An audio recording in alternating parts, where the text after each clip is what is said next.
जय हिंद दोस्तों, स्वागत है आप सभी का अपने YouTube channel practice with Ravi में। तो आज का हमारा प्रैक्टिस सेट है प्रैक्टिस सेट नंबर 29 है। ठीक, ये आपका पूछा गया है बिहार पुलिस कांस्टेबल सेवा परीक्षा 1 मई 2010 में ये पूछा गया है। ठीक, तो आपका ये फुल प्रैक्टिस सेट होने वाला है। इससे पहले हमने 28 प्रैक्टिस सेट कंप्लीट करा दिया है। अगर आपने उसको नहीं देखा है तो उसको भी देख लीजिए। और यदि आप लोग चैनल पर पहली बार आए तो प्लीज़ चैनल को सब्सक्राइब कर लीजिए, ताकि जब भी हम वीडियो को अपलोड करें तो आपको नोटिफिकेशन सबसे पहले मिल जाए। ठीक है, तो चलिए जल्दी से स्टार्ट करते हैं अपना प्रैक्टिस सेट। आज का जो है प्रैक्टिस सेट नंबर 29। चलिए देखते हैं और बताएंगे इसमें आपका आंसर क्या क्या है। चलिए देखेंगे, सबसे पहले हिंदी का क्वेश्चन पढ़ेंगे इसमें हम। और देखेंगे पहला क्वेश्चन लिखा हुआ है, जातिवाचक संज्ञा से भाववाचक संज्ञा के निर्माण का सही उदाहरण है। तो बताना है। देखिए, जातिवाचक संज्ञा वो होता है जिसके जैसा और हो, जैसे मनुष्य हो गया, लड़का हो गया, ठीक, और कोई जानवर हो गया, पशु पंछी हो गए, इसके जैसे और होते हैं तो जातिवाचक संज्ञा होता है।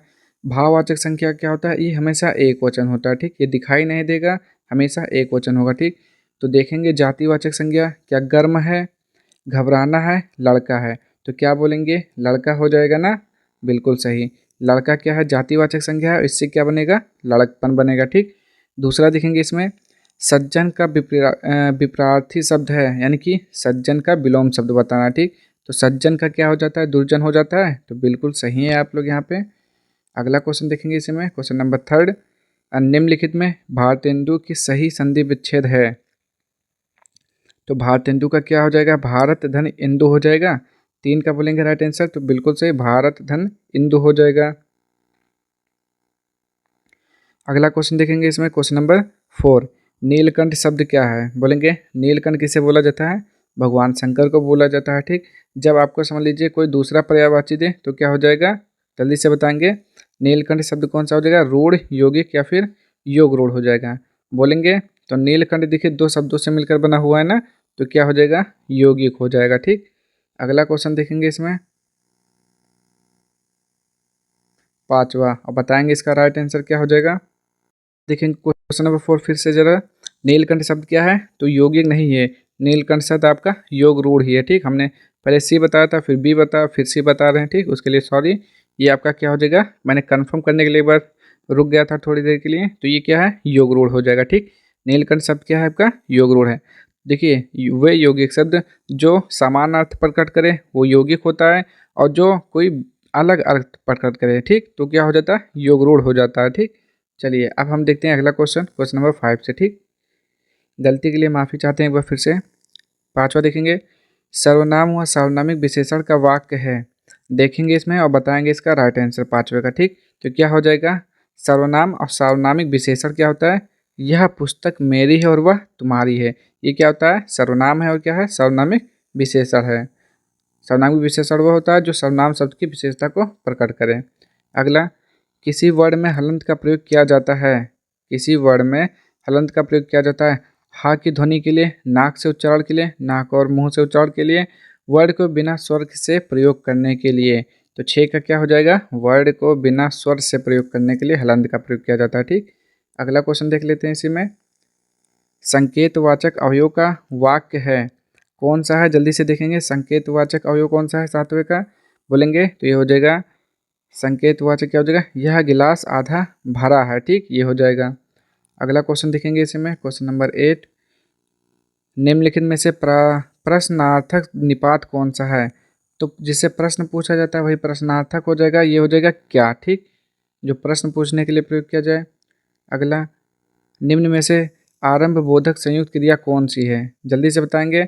आरंभ बोधक कौन सा है 9 का, तो ये हो जाएगा, आरंभ बोधक मतलब जिसमें लगा लगी जुड़ा होता है शब्द, जैसे वह रोने लगा, हंसने लगा, गाने लगा, ये शब्द होता है आरंभ बोधक संयुक्त क्रिया। ठीक, संयुक्त क्रिया 2 क्रियाओं से मिलकर बनी हुई होती है। अगला देखेंगे, तुम्हारा विश्वास मैं ही नहीं करूँगा तो कौन करेगा। उपयुक्त वाक्य में सर्वनाम पदों की संख्या है। इसमें आपको बताना है कि सर्वनाम कहाँ कहाँ पर है, ये ढूंढ कर आपको बताना है कितने हैं टोटल। ठीक, तो देखेंगे कौन कौन सा होगा, तुम्हारा विश्वास, तुम्हारा हो गया, मैं हो गया, और कौन हो गया। तुम्हारा, मैं और कौन, ये क्या हो गए, सर्वनाम है। तुम्हारा भी सर्वनाम है, मैं सर्वनाम है, और कौन सर्वनाम है। ठीक, तो टोटल कितने सर्वनाम हो गए आपके, 3 हो गए ना, तो 3 आंसर हो जाएगा इसका। अगला क्वेश्चन देखेंगे इसमें, जिस क्रिया का फल कर्ता पर पड़ता है उसे कहते हैं। जिस क्रिया का फल कर्ता पर पड़े उसे क्या कहते हैं? सकर्मक बोलते हैं। 11 का बोलना है आपको राइट आंसर। तो जी हाँ, सकर्मक बोला जाता है उसे। अब देखते हैं क्वेश्चन नंबर 12, ये इंग्लिश का क्वेश्चन है। Come to my party dash Saturday. तो देखिए सैटरडे से पहले क्या भरा जाता है? एट या फिर ऑन, इन्हीं दो में से कोई भरा जाता है। जल्दी से बताएंगे तो क्या बोलेंगे? ऑन हो जाएगा इसका राइट आंसर। देखेंगे, जी हाँ, ऑन सैटरडे, ऑन मंडे, ठीक ऐसे होता है। ठीक, अगला क्वेश्चन देखेंगे। Choose the correct sentence. सारे सेंटेंस को पढ़िए और जो सही है उसको चूज करके यानी कि टिक कर दीजिए। तो देखेंगे 13 का क्या हो जाएगा? तो the doctor has been living here since 2005, यानी कि जो डॉक्टर है वो यहाँ कब से रह रहा है? 2005 से यहाँ रह रहा है। अगला क्वेश्चन देखेंगे इसमें। Pick out the right word. ये ऑप्शन दिया हुआ है चारों, इसमें से जो राइट शब्द यानी कि जो सही मीनिंग वाला, जो सही स्पेलिंग जिसका सही है उसी को चूज करके लिखना है। तो 14 का राइट आंसर क्या हो जाएगा? ओकेशनल हो जाएगा। ठीक, ओकेशनली हो जाएगा। ठीक, ये हो जाएगा 14 का right answer, option number D. ठीक, अगला क्वेश्चन देखेंगे। Choose the correct antonym of honest. देखिए इसमें पर्यायवाची बताना है, तो हॉनेस्ट का डिसऑनेस्ट हो जाएगा। ठीक है, अब तो बचपन से पढ़ रहे हैं। ठीक, हॉनेस्ट का क्या हो जाएगा? डिसऑनेस्ट हो जाएगा। ठीक, ये हो जाएगा। अब हम पढ़ेंगे सामाजिक अध्ययन, जिसका मतलब होता है जीके। ठीक, अब देखते हैं 1946 ईस्वी में उद्देश्यों संबंधी प्रस्ताव की रचना किसने की? तो किसने किया था जल्दी से बताएंगे। 16 का राइट आंसर, तो वो थे जवाहरलाल नेहरू। 17 का देखेंगे, बताएंगे राइट आंसर। पृथक निर्वाचन पद्धति की शुरुआत निम्न में से किसके द्वारा हुई? 17 का बोलना है राइट आंसर, तो मार्ले मिंटो सुधार के द्वारा। अगला क्वेश्चन देखेंगे, क्या लिखा हुआ है? स्वतंत्रता या मृत्यु का नारा किसके द्वारा दिया गया? चलिए देख लेते हैं। स्वतंत्रता या मृत्यु का नारा किसके द्वारा दिया गया? देख लेते हैं। इसमें 4 सेना दिया हुआ है। फ्रांसीसी सेना है, अमेरिकी सेना है, ब्रिटिश सेना है, जर्मन सेना है। ठीक, तो क्या हो जाएगा? किसने दिया था नारा? अमेरिकी सेना ने दिया था। ठीक, बोस्टन बंदरगाह पर 340 चाय के बॉक्सों को समुद्र में फेंका गया। इस घटना को किस नाम से जाना जाता है? तो उसे बोस्टन टी पार्टी कहा जाता है। ठीक, किससे क्या बोला जाता है? Boston T party. 19 का राइट आंसर क्या हो जाएगा? Option number C. अगला क्वेश्चन देखते हैं। ये सारी चीज़ें क्या लिखी हुई हैं? अमेरिका, कनाडा, डेनमार्क, ब्रिटेन, पुर्तगाल, फ्रांस, बेल्जियम, हॉलैंड, लग्जमबर्ग, तुर्की और ग्रीस ने एक सैनिक संधि की, जिसे कहा जाता है, क्या कहा जाता है? उसी को आपको बताना है। ठीक, उसे बोलते हैं नाटो। ठीक, क्या बोलते हैं? नाटो सदस्य। अगला देख लेते हैं।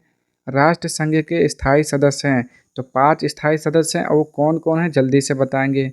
बताएंगे किसका राइट आंसर, तो हो जाएगा चीन, फ्रांस, रूस, ब्रिटेन, अमेरिका। ठीक, क्या हो जाएगा? चीन हो जाएगा, फ्रांस हो जाएगा, रूस हो जाएगा, ब्रिटेन हो जाएगा, अमेरिका हो जाएगा। इसको आप अच्छे से याद कर सकते हैं। ठीक, अगला क्वेश्चन देखेंगे। प्रथम विश्व युद्ध का तात्कालिक कारण था। देखिए हमने आपको बताया है, बार बार ये आपको याद दिलाया है कि प्रथम विश्व युद्ध, द्वितीय विश्व युद्ध से क्वेश्चन पूछा जा रहा है। ठीक, तो आप लोग इसको अच्छे से पढ़ के जाइएगा। ठीक, चलिए अब देखते हैं 22वां और इसका राइट आंसर बताते हैं। ठीक, लिखा हुआ है प्रथम विश्व युद्ध का तात्कालिक कारण था। तो किस कारण मतलब कौन सा कारण था जिसके द्वारा यानी कि जिसके कारण प्रथम विश्व युद्ध हुआ? तो वो कारण था ऑस्ट्रिया के राजकुमार की हत्या। अगला क्वेश्चन। पाषाण युग में काटने के लिए सामान्यतः प्रयुक्त उपकरण को क्या कहा जाता था? तो उसे क्या बोलते थे? जल्दी से बताएंगे। 23 का राइट आंसर, तो वो होता था आपका कुल्हाड़ी। अगला क्वेश्चन देखेंगे और बताएंगे इसका राइट आंसर क्या हो जाएगा। गुप्त काल के प्रसिद्ध गणितज्ञ थे, तो गुप्त काल के प्रसिद्ध गणितज्ञ कौन थे बोलेंगे? 24 का राइट आंसर, तो वो थे 12 मिहिर। अगला देखेंगे, अलाई दरवाज़ा किसके शासनकाल में बना? तो क्या बोलेंगे? फिरोज शाह तुगलक, कुतुबुद्दीन ऐबक, अलाउद्दीन खिलजी, सैयद लोदी। तो 25 का बोलेंगे राइट आंसर, ये हो जाएगा अलाउद्दीन खिलजी। अलाई दरवाज़ा अलाउद्दीन खिलजी ने बनवाया या उसके शासनकाल में बना। और राजा राम मोहन राय के द्वारा चलाया गया सुधार आंदोलन था। जल्दी से बोलेंगे तो राजा राम मोहन राय की कौन सा आंदोलन चलाया? ब्रह्म समाज की स्थापना किसने की? राजा राम मोहन राय ने 1828 में किया था। ठीक, और 1829 में लॉर्ड विलियम बेंटिक की सहायता से सती प्रथा को इन्होंने समाप्त कर दिया था। ठीक, तो 26 का राइट आंसर आपको मालूम हो गया ना, क्या हो जाएगा? ऑप्शन नंबर डी हो जाएगा। ठीक, और आर्य समाज की स्थापना किसने की? स्वामी दयानंद सरस्वती ने किया था। ठीक, चलिए अगला क्वेश्चन देखते हैं 27 से। थियोसॉफिकल सोसाइटी की स्थापना किनके द्वारा की गई? ये भी आपका रिपीटेड क्वेश्चन है, तो चलिए बताएंगे आप पहले इसका राइट आंसर क्या हो जाएगा। थियोसॉफिकल सोसाइटी की स्थापना किनके द्वारा की गई? बोलेंगे 27 का राइट आंसर क्या हो जाएगा। चलिए देखेंगे इसमें क्या लिखा हुआ है। थियोसॉफिकल सोसाइटी की स्थापना किनके द्वारा की गई, तो आपने बता दिया होगा इसका राइट आंसर क्या हो जाएगा। मैडम ब्लावात्स्की हो जाएगा। ठीक, अगला क्वेश्चन देखते हैं। गदर पार्टी की स्थापना कहाँ हुई थी? बोलेंगे गदर पार्टी की स्थापना कहाँ पर हुई थी, तो कनाडा व यूएसए में हुई थी। ठीक, अगला क्वेश्चन देखेंगे। आपसे पूछे कि गदर पार्टी की स्थापना किसने की, तो क्या बोलेंगे लाला हरदयाल ने किया था। ठीक, 1913 में। कहाँ पर? यूएसए यानी कि सैन फ्रांसिस्को अमेरिका में हुआ था। ठीक, चलिए अगला क्वेश्चन देख लेते हैं अब।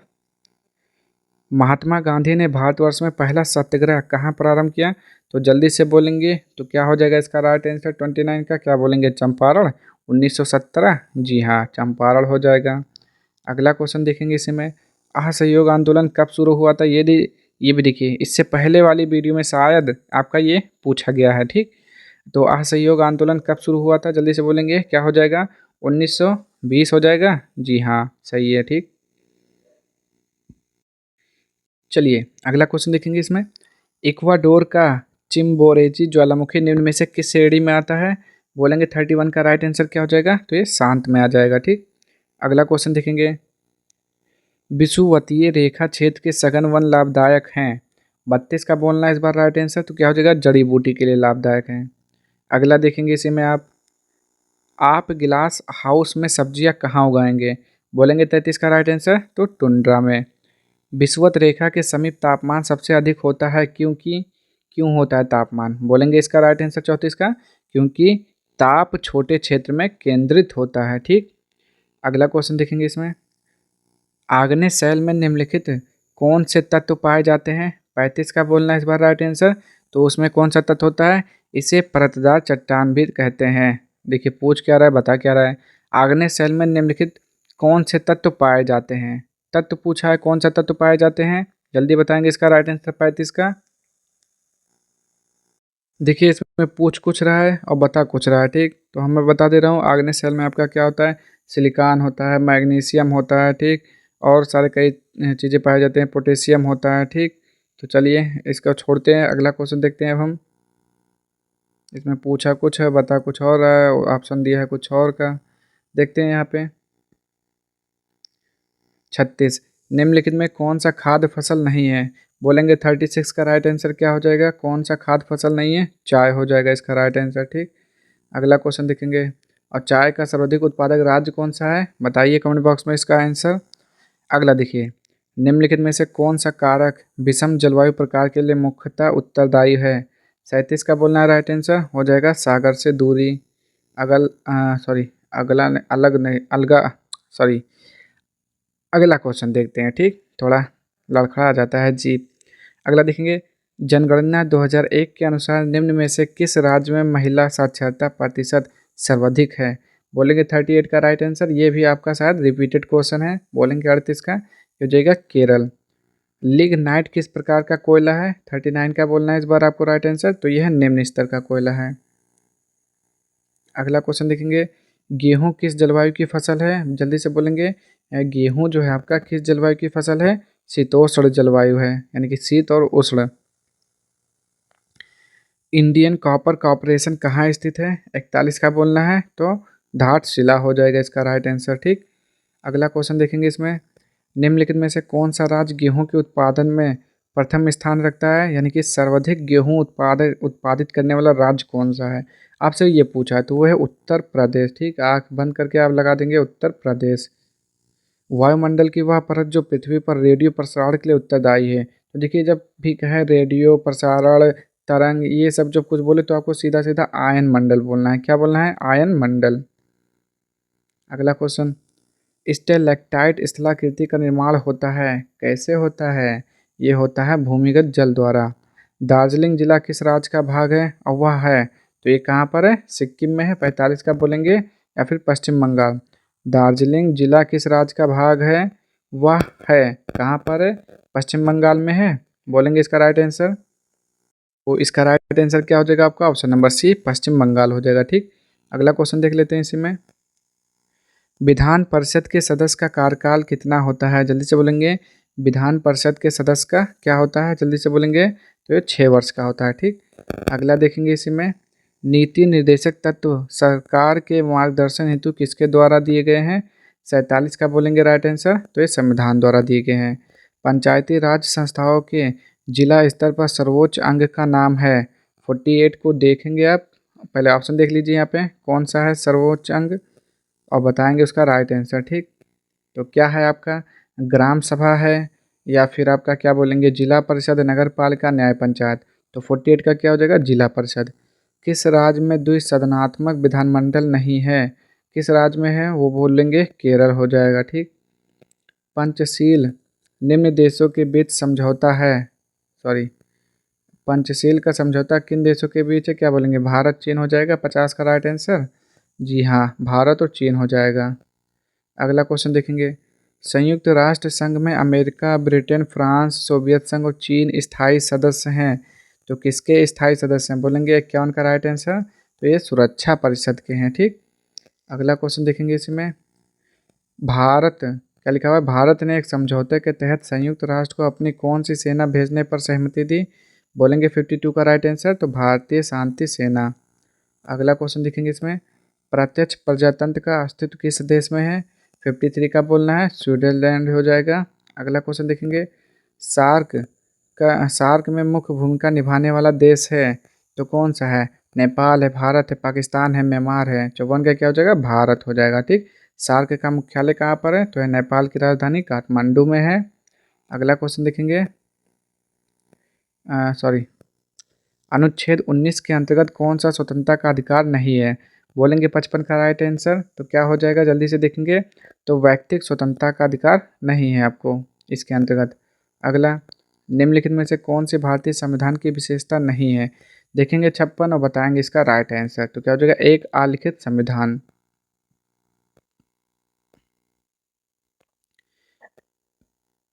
देखेंगे यहाँ पे नेक्स्ट। उच्च न्यायालय के न्यायाधीश की रिटायरमेंट की उम्र है, कितना उम्र होता है? बोलेंगे 57 का राइट आंसर। तो होता है 62 साल। ठीक, या उनकी 5 वर्ष की आयु समाप्त हो गई हो। जो समय सीमा है, टाइम पीरियड, दोनों में से जो पहले समाप्त हो। राज्य का एक मूलभूत तत्व है तो कौन सा हो जाएगा? बोलेंगे 58 का राइट आंसर जल्दी से।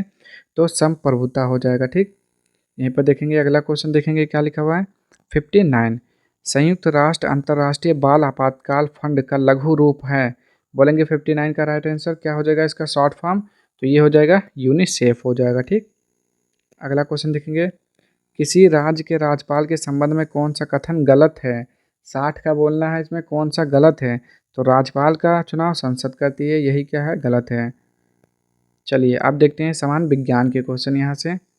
तरंगे जो कि धातुओं में संचरित होती हैं वो कौन सी तरंगे होती हैं? वो होती हैं केवल अनुदैर्ध्य, केवल अनुप्रस्थ। तो अनुदैर्ध्य और अनुप्रस्थ दोनों होती हैं। ठीक, चलिए नेक्स्ट क्वेश्चन देखते हैं यहाँ पे। एक चाबी भरी घड़ी की कमानी में किस प्रकार की ऊर्जा होती है? चलिए बोलेंगे 62 का राइट आंसर। तो उसमें स्थितिज ऊर्जा होती है। ठीक, अगला देखते हैं यहाँ पे क्या दिया हुआ है। 50 न्यूटन के एक बल का एक्स अक्ष पर घटक 30 न्यूटन है, इसका वाई अक्ष की दिशा में घटक होगा तो कितना हो जाएगा? ये 40 न्यूटन हो जाएगा। अगला क्वेश्चन देखेंगे इसी में। 0 डिग्री सेल्सियस पर 5 ग्राम बर्फ और 45 डिग्री सेल्सियस पर 20 ग्राम जल को मिश्रित किया जाता है तो मिश्रण का तापमान कितना हो जाएगा? 64 क्या बोलेंगे राइट आंसर। ये हो जाएगा आपका 20 डिग्री सेल्सियस। अगला क्वेश्चन देखेंगे इसी में। एक रॉकेट जिस सिद्धांत पर कार्य करता है तो रॉकेट जो है किस सिद्धांत पर कार्य करता है? बोलेंगे 65 का राइट आंसर। गति का प्रथम नियम है, या फिर द्वितीय नियम है, या फिर क्या है तृतीय नियम, या फिर ऊर्जा संरक्षण का नियम। देखेंगे 65 और बताएंगे इसका राइट आंसर। तो ये हो जाएगा गति का तृतीय नियम। ठीक, एक पत्थर एक भवन की छत से छोड़ने पर पृथ्वी की सतह तक गिरने में 4 सेकंड लेता है तो भवन की ऊंचाई कितनी है? तो 66 को बोलेंगे क्या हो जाएगा? 78.4 मीटर। ठीक, ये सब सॉल्व करेंगे तब पता चलेगा आपको। ये भी देख लेते हैं 67, इसका भी राइट आंसर मैं बता दे रहा हूँ, ऑप्शन नंबर ए हो जाएगा। ठीक, अगला क्वेश्चन देखते हैं। एक तरंग 0.8 सेकंड में 24 चक्र पूरा करती है तो तरंग की आवृत्ति, बोलेंगे 68 का क्या हो जाएगा? 30 हर्ट्ज हो जाएगा। यहाँ देखते हैं 69 और बताते हैं इसका राइट आंसर क्या हो जाएगा 69 का। तो 69 का मैं बता दे रहा हूँ बी हो जाएगा। यहाँ भी देखते हैं ऐसा कुछ है क्वेश्चन के जैसा 70 और इसका राइट आंसर ये हो जाएगा।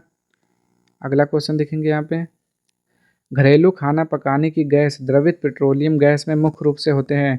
तो घरेलू क्या होता है, जल्दी से बोलेंगे बीपी। बीपी मतलब ब्यूटेन और पी मतलब क्या होता है, जल्दी से बोलेंगे ब्यूटेन और क्या होता है, जल्दी से बताएंगे इसका राइट आंसर। तो इसमें होता है आपका ब्यूटेन और प्रोपेन। तो यहाँ पे दिया हुआ है आपका ऑप्शन नंबर डी में ब्यूटेन और आइसोब्यूटेन का द्रवीभूत रूप होता है, ठीक। यानी कि उसे भी ब्यूटेन और प्रोपेन हो जाएगा, ठीक। गैस में क्या होता है, चलिए तो ये था आपका ब्यूटेन और आइसोब्यूटेन का द्रवीभूत रूप, या आप बोल सकते हैं ब्यूटेन और प्रोपेन बोल सकते हैं, ठीक। अगला क्वेश्चन देखेंगे इसी में 72 में, रदरफोर्ड के अल्फा कण प्रकीर्णन प्रयोग द्वारा जिसकी खोज हुई वह है। तो किसकी खोज हुई थी, बोलेंगे 72 का राइट आंसर क्या हो जाएगा, नाभिक हो जाएगा, ठीक। 72 का क्या हो जाएगा, नाभिक। अगला क्वेश्चन देखते हैं अब 73, क्या लिखा हुआ है, वह सेल जिसमें विद्युत धारा का उत्पादन रासायनिक अपक्रिया के फल स्वरूप होता है कहलाता है, क्या कहलाता है, वो कहलाता है विद्युत रासायनिक सेल, ठीक। अगला क्वेश्चन देखेंगे, समांगी मिश्रण का उदाहरण है, समांगी मिश्रण का उदाहरण है, बोलेंगे क्या है, वो गन पाउडर का है, ठीक। देखेंगे यहाँ पे स्फटिक रासायनिक दृष्टिकोण से है, तो जल्दी से देखेंगे इसमें कौन सा है वो 75 में, तो हो जाएगा SiO2, ठीक। क्या हो जाएगा, SiO2 हो जाएगा, ठीक। अगला, जब मैग्नीशियम और क्लोरीन के बीच अपक्रिया होती है तब तब क्या होता है, तब क्या होता है, जल्दी से बताएंगे। तो आप बोलेंगे प्रत्येक मैग्नीशियम परमाणु 2 इलेक्ट्रॉनों का त्याग करता है, ठीक। नेक्स्ट क्वेश्चन देखेंगे इसमें, वह तरल जो ऑक्सीकारक तथा अवकारक दोनों की तरह कार्य करता है। 77 का बोलना है, राइट आंसर क्या हो जाएगा, option number D hydrogen peroxide हो जाएगा, H2O2 हो जाएगा, ठीक। नेक्स्ट, निम्नलिखित में से किस अणु में द्विबंधन है, जल्दी से बोलेंगे 78 का राइट आंसर क्या हो जाएगा, ऑप्शन नंबर सी O2 हो जाएगा, ठीक, ऑक्सीजन। अगला, दहन की क्रिया के लिए निम्नलिखित कौन सी शर्त आवश्यक है, देखेंगे 79 और बोलेंगे राइट आंसर, तो पदार्थ के ज्वलन ताप की प्राप्ति। नेक्स्ट देखेंगे, कार्बन C14 और नाइट्रोजन N14 उदाहरण हैं, तो किसके उदाहरण हैं, जल्दी से बोलेंगे 80 का राइट आंसर। तो ये आपके उदाहरण हैं, संभारिक के उदाहरण हैं, ठीक, किसके, संभारिक के, जिसमें क्या होता है, ये संभारिक वो होता है जिसमें क्या होता है, द्रव्यमान संख्या समान होती है और जो परमाणु संख्या होती है वो अलग होती है, ठीक। तो इसमें द्रव्यमान संख्या एक समान है, इसीलिए वो क्या कहलाते हैं, संभारिक कहलाते हैं। अगला देखेंगे, प्रकाश संश्लेषण की दर अधिकतम होती है, किस में होती है, जल्दी से बोलेंगे 81 का राइट आंसर, वो हो जाएगा आपका लाल रंग के प्रकाश में सबसे अधिक और बैगनी में सबसे कम। नेक्स्ट देखते हैं, एक पौधे पर दूसरा उगने वाला पौधा कहलाता है, क्या कहलाता है, बोलेंगे 82 का राइट आंसर, वो कहलाता है एपीफाइट कहलाता है, ठीक। अगला देखेंगे यहीं पर एम्फीबियंस, तो एम्फीबियंस क्या है, बोलेंगे 83 का राइट आंसर क्या हो जाएगा, हो जाएगा जल और थल दोनों में समान रूप से रहते हैं, ठीक। नेक्स्ट देखते हैं इसी में 84, निम्नलिखित में से कौन पौधों में उत्सर्जन का एक उपोत्पाद नहीं है, बोलेंगे 84 का राइट आंसर क्या हो जाएगा, option number C uric acid हो जाएगा, ठीक। नेक्स्ट क्वेश्चन देखेंगे इसमें क्या लिखा हुआ है, निम्नलिखित में कौन सी संरचना प्रोकैरियोटिक कोशिका में नहीं पाई जाती है, बोलेंगे 85 का राइट आंसर क्या हो जाएगा, केंद्रक झिल्ली हो जाएगा। नेक्स्ट क्वेश्चन देखते हैं इसमें क्या लिखा हुआ है, फसलों में DDT के छिड़काव से प्रदूषित होता है, तो बोलेंगे क्या हो जाएगा, वायु मृदा और जल प्रदूषित होते हैं, ठीक। नेक्स्ट देखते हैं इसी में एफलाटॉक्सिन नामक विष उत्पन्न किया जाता है किसके द्वारा, बोलेंगे तो बोलेंगे फंगस के द्वारा, ठीक। अगला देखते हैं इसी में कवक हो जाएगा, मानव शरीर के किस अंग में रुधिर ऑक्सीजन युक्त होता है, बोलेंगे 88 का राइट आंसर, तो हो जाएगा ऑप्शन नंबर बी यानी कि फेफड़ा हो जाएगा, ठीक। अगला देखते हैं, सुमेलित युग्म नहीं है, कौन सा युग्म है जो सही सुमेलित नहीं है, बोलेंगे 89 का राइट आंसर जल्दी से, तो हो जाएगा आपका option number A salmonella, salmonella कुष्ठ, ठीक। ये क्या है, ये सही नहीं है, बाकी सारे के सारे आपके क्या दिए हुए हैं, सही दिए हुए हैं। अगला देख